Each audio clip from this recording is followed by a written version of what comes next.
Hello বন্ধুরা, শুভ শারদিয়া, সবাইকে নমস্কার। আজকে নিয়ে এসেছি ইলিশ ভাপা। ইলিশ ভাপা তো অনেকেই খেয়েছেন, অনেকভাবে খেয়েছেন। এভাবে একটু বাড়িতে রান্না করে দেখুন, খেতে খুবই ভালো হবে। এই জন্য ইলিশ মাছ নিয়েছি, সর্ষে, কাঁচা লঙ্কা, আদা, টমেটো।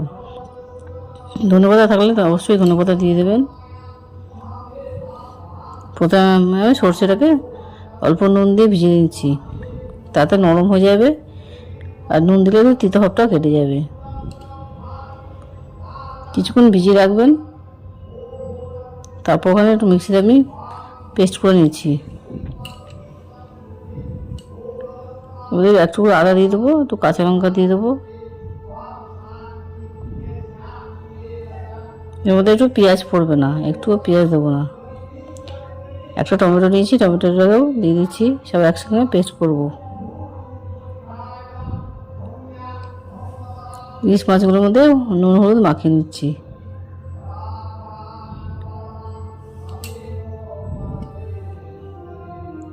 একটু বড় ইলিশ নিলে খেতে খুবই ভালো লাগে ইলিশ ভাপায়। ইলিশ মাছ আমরা কাঁচা অবস্থায় রান্না করে ভাজবো না। যারা নতুন রান্না করছেন তারা দেখে নেবেন। ইলিশ মাছ যেভাবে রান্না করুন না কেন, সেভাবে খেতে খুবই ভালো লাগে।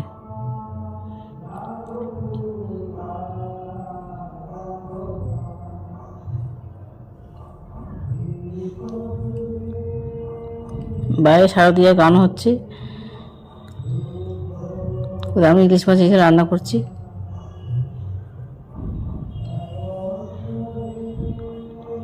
যে পেস্টটা করেছিলাম আমি, ওটা বড় পাত্র নেব, পাত্রের মধ্যে পেস্টটাকে রাখবো।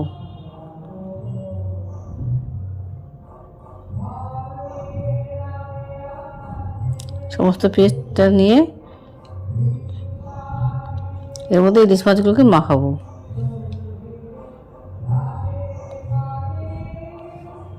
এক এক করে সব মাছগুলোকে দিয়ে দিচ্ছি। এই মিশ্রণটা ভালো করে যত ভালো মেশাবেন, ততই মাছটা ভালো রান্না হবে।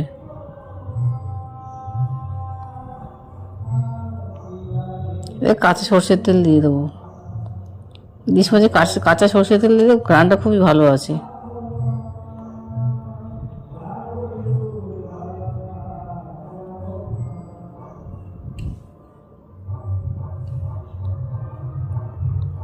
আবার নুন দেওয়া ছিল, মাছেও নুন দেওয়া ছিল এবং সর্ষে বাটার মধ্যে নুন দেওয়া ছিল, এই জন্য নুনটা দিলাম না। ভালো করে মিশিয়ে নিচ্ছি।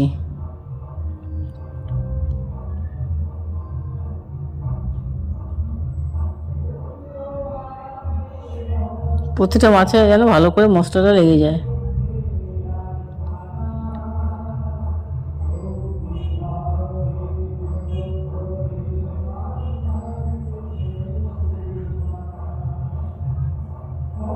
গরম ভাত দিয়ে খেয়ে দেখবেন, অতীব সুস্বাদু হয়।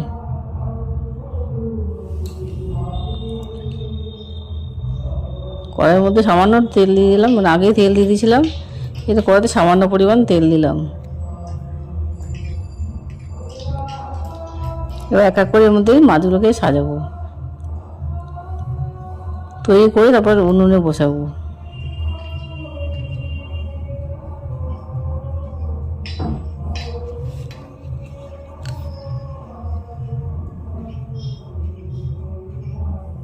সরাসরি কড়ার মধ্যেই দিলাম।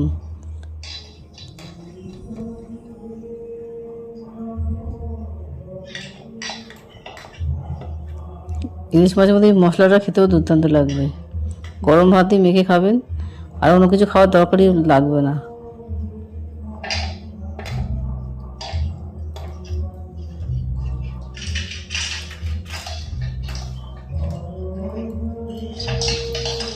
মশলাটা বেশি পরিমাণ লাগে। এরপর গোটা কাঁচা লঙ্কা চিড়ে দিয়ে যেতে পারেন।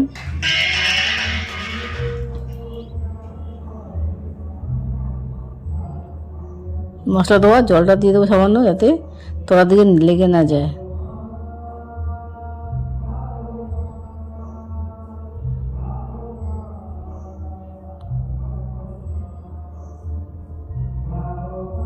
কাঁচা লঙ্কাগুলোকে চিড়ে দেবেন, যে যেমন ঝাল খান।